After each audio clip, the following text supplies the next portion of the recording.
You could not get a more impeccably left-wing academic than Melbourne University's Holly Lawford-Smith. I mean, she teaches climate ethics, for heaven's sake. She teaches about race privilege and radical feminism. She says she's a lesbian too, a campaigner for women's rights. I mean, she is the very model of a modern left-wing academic.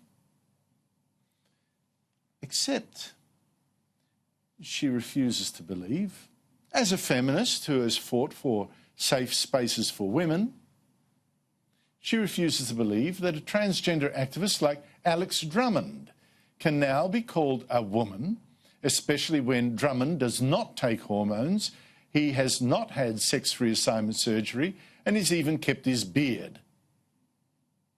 But because Lawford-Smith says things that once seemed so stark, staringly obvious, like a person can't change their sex and a bearded man is not a woman, other academics and students tried to ban her from speaking at Wollongong University.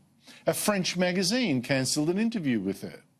And now Twitter has suspended her account for allegedly violating its rules against hateful content. Now, this madness of identity politics has been perfectly described, perfectly analysed in a new book, The Madness of Crowds, Gender, Race and Identity. It's by British writer Douglas Murray, who also wrote The Strange Death of Europe, which I highly recommend.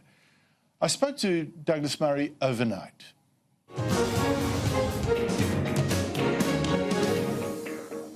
Douglas Murray, thank you so much for your time. Fantastic book. I think this is even better than your last one, The Madness of Crowds. Terrific book.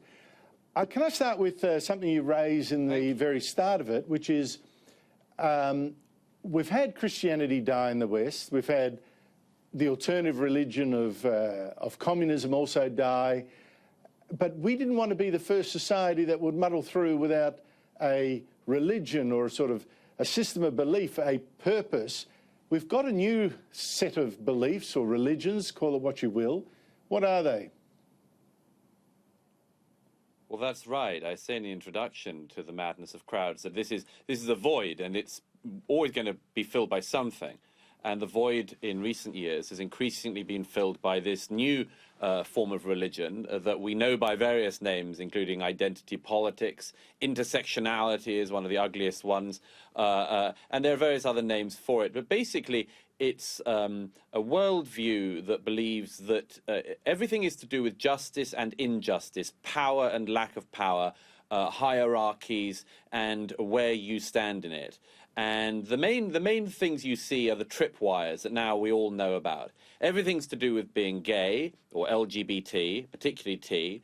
Everything's to do now with that last bit, the trans bit. Everything's to do with race. Everything is to do with women, feminism, and relations between the sexes.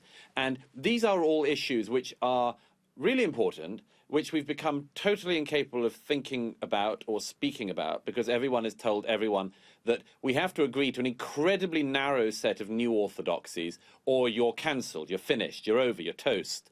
And it's got a sort of point. It believes that you can find social justice for everybody on Earth at some point in the near future. And I think that this has crept up on all of us. On my visits to Australia, I've noticed that Australia has really imbibed this very deeply, this set of new sort of ethics. That you show that you're a good person by being an ally, by being completely on board with each of these issues. And the thing is that they're all they all start in a good place. Like, who doesn't want equality? Who doesn't want everyone to be seen to have equal dignity?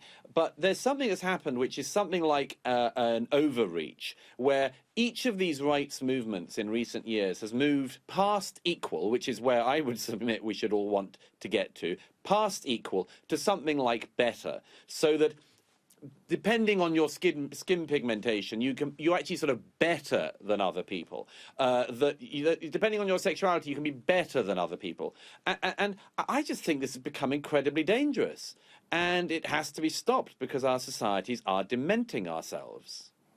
Well, let's go through some of the... I mean, one of the things, of course, is so reductive. You know, my primary identity must be as a white, straight male. Yours as a white gay male, and you know, we got to then tip. That's exactly who you are with a set of beliefs we've got to impute to you. I mean, I find it so bizarre going to that point you just made of a hierarchy now that equal is no longer good. It's 2 legs good, 4 legs better, or the other way around rather. How you in your book, you just say, how's it the case that the clarion call for the equality movement, Martin Luther King's speech, you know, I have a dream that my daughters will be that people will judge my daughters on the content of the character, not the colour of their skin, has come to be completely reversed, that we do now judge people by the colour of their skin, by their gender, by their their whiteness, whatever it is. It's just so strange. Yeah. It's strange, and it's completely toxic. It's toxifying our societies. You know, I grew up in London in the 80s, and it was a very diverse city already by then. And you know, we were sort of getting basically to the thing of equality on all these things. I didn't grow up noticing people's skin color. I don't find it interesting. I don't find being white or being black interesting. Like, I don't find being gay interesting. I don't find it just interesting that somebody's a woman. And I just noticed that in recent years, increasingly, it was the only thing that mattered. And you see, I first noticed it when I noticed it with people speaking in audiences. They would say, speaking as a. I got this in Australia when I was touring there last year. Speaking as a. And I'm not interested in anything other than the content of your point or your question. But now it's gone past it. It's every single statement. The statement doesn't matter. The speaker is what matters. What are the characteristics of the speaker? And this silences a lot of people in our society. It intimidates a lot of people. It gives a lot of charlatans a leg up. And what's more, it makes everything available to people who just want to do politics. And let me, if I may, just give a couple of very quick examples of that. One of the reasons that I wanted to take this thing apart was because I noticed that in each of these cases, women, gay, race, there were people who were just doing brute politics. Peter Thiel, the famous Silicon Valley tech billionaire, founder of PayPal, among other things, comes out for the American presidential nominee for the Republican Party in 2016. He says on the platform, I'm proud to be an American, I'm proud to be gay, and I'm proud to be supporting the Republican nominee for president. He is attacked by the main gay magazine in America that says Peter Thiel may sleep with men, but in no way is he gay. Because they thought that gay is actually, it's not about being attracted to your own gender, your own sex. It's about a whole political program in their view. Same thing, Kanye West, the famous American rapper, comes out for Donald Trump in 2016, 2017, and he's immediately denounced as no longer black. Well, this is really worrying, because being black isn't about politics. Being gay isn't about politics. Being a woman isn't about politics. And it's being made into that, and it's toxic. Well, I think it's gone from being a movement about equality to a movement about power. And I think that's really what it is. It's one group trying to, or people claiming to represent one group trying to get powerful. Because you mentioned that dreadful habit that immediately announces the fraud, the sued. You know, speaking as a gay woman, or speaking as a refugee, or speaking as whatever. There's the opposite of that is, if you don't belong to a certain group, then you can't comment on certain topics, which was the Yasmin Abdel-Magid furore here, of course, which really kicked off that debate. Walking out of a Lionel Shriver event because the famous author said she had a right to pretend to be a Mexican as a narrator in her book. Right. As a woman, she could be a Mexican. As a white woman, she could be Mexican. This is really, there's a sinister edge to this, isn't there? Very sinister. The whole thing is sinister, Andrew. This is the thing. It's destroying people's lives, and it's going to thwart a new generation from having meaningful lives. It's thwarting lives because it's telling a whole set of people in our society you have no right to speak or think. Shut up. That's not right. This whole thing of privilege, which is one of the other things I take apart in this book, this idea that you need to work out how privileged you are, and therefore if you have a right to speak. No. This is an impossible game filled with impossible demands. You can't work it out. Nobody can work out where they are in the privilege hierarchy today, what their right is, how privileged that person is, how underprivileged that person is. It's a horrible game to play. But for people growing up now, and I have a lot of readers who are in their teens, in their 20s, and I know from them, this is disastrous for their lives. We shouldn't have young people being encouraged to spend their formative years working out where they are in some political hierarchy tree and identity tree. They should be trying to lead meaningful and unbelievably productive lives. They should be wanting to invent and be brilliant and creative and productive and have loving relationships, not to be working out where they are in power structures and hierarchies and engaging in this zero-sum game, because nothing good will come from it. Well, particularly when that game relies on defining themselves in some ways the victim of someone else or some other group. There's a sort of paranoia and victimology there that's really quite pathetic. I wonder then, finally, how all this ends.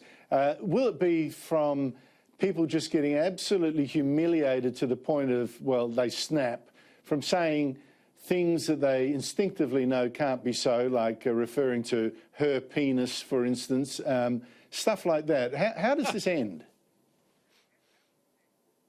Well, it could go any number of ways. We've got to speak up now because we have to stop this. We have to stop the madness. But we also have to show a way out of it. Now, it's not necessarily just going to fall apart under its own contradictions, because, my goodness, have there been contradictions to date. But I sort of explore on the Marxist subtext of all this, which means that the contradictions are almost embraced. So, you know, her penis is a sort of, well, what's the problem with that? That can keep going on its own terms unless we pick it apart. But I want to find the ways out as well. And toward the end of the book, I lay out what I think some of the things that we could do are. One of the things, by the way, which I really want people to think about, and I can't get people to think about it, I really want them to, is we live in this absolutely a horrible culture where anybody can be destroyed at any moment for anything they've ever said, thought, or done. And we have in our society no way of forgiving people. We spend all our time thinking about punishment and none about forgiveness. And so one of the things I say in this book is, since we live in this incredibly retributive culture, one of the only ways out is to work out what would it look like to forgive people for not having exactly the right attitude you're meant to have today. What would it be like if we said, just because 10 years ago you weren't on board with gay marriage, when incidentally almost nobody was, doesn't mean that you have no right to speak today? How can we do this? We have to do it. Because, just as a final thought, if I may, is that for a young person growing up, we hear all this talk of snowflakes and all this, and I think it's wrong. Because I have an enormous amount of sympathy for any young man or woman growing up today, looking at this world where, and I give examples in the book, where their life could be destroyed because of a photo they put up on Twitter, on Instagram, on Snapchat. They could have their life destroyed if they make one stumble. So everybody has retreated into this careful, callow, weak position. And it's totally understandable because we have no way back from our errors. And I think young people are trying to navigate this, and they need a lot of help, because the only thing trying to help them now is these horrible, retributive social justice movements. And these things are going to lead young people to hell. And there is a much better way to spend their life. And I would like to think that the adults could help them find that way. You're bringing me back to a world of Biggles books and all that sort of stuff. But you're so right. My own children are absolutely wired to not making a mistake on social media that will haunt them for the rest of their lives. It's so sad. Douglas Murray, your book, I'll say it again, The Madness of Crowds, is terrific. I say that not because you're on the show, but because I really think that. Thank you so much indeed for coming on. It's a great pleasure, Andrew.